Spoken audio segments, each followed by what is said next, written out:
discussion on traditional Chinese medicine concepts by discussing yin and yang theory. Yin and yang literally means shadow and light.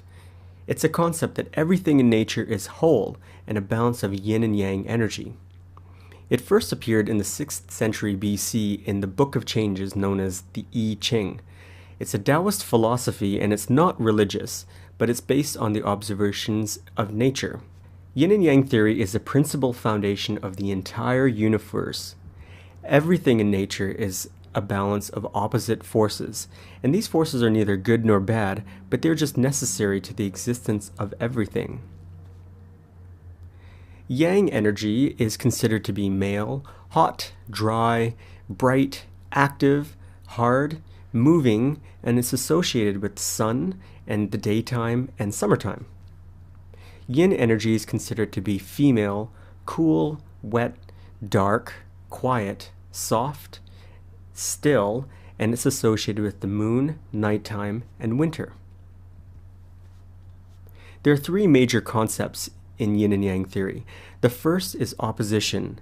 Yin and yang are opposite relative to each other. So, for example, ice is cold relative to boiling water. The second concept is that they are interdependent, so one cannot exist without the other. For example, you can't have activity without rest.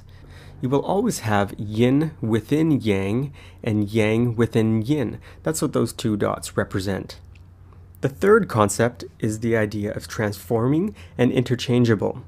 So yin turns into yang and yang turns into yin, and this cycle repeats itself over and over. For example, summer turns into winter and winter turns into summer.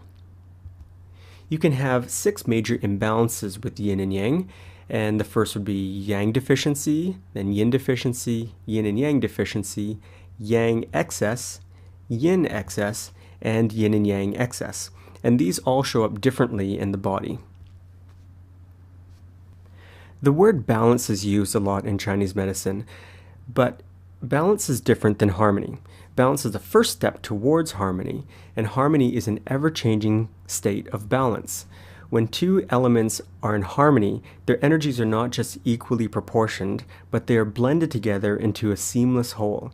This is a very interesting concept, and we'll probably discuss this more into the future. To be in harmony, you must balance the yin and yang energy in the body and in your lifestyle. So you can look at your health and ask yourself, do you have more yang energy or more yin energy? And then look at your lifestyle, and is it more yin in nature or yang in nature? Understanding this can help you find more balance and then consequently harmony in life. Thanks so much for watching.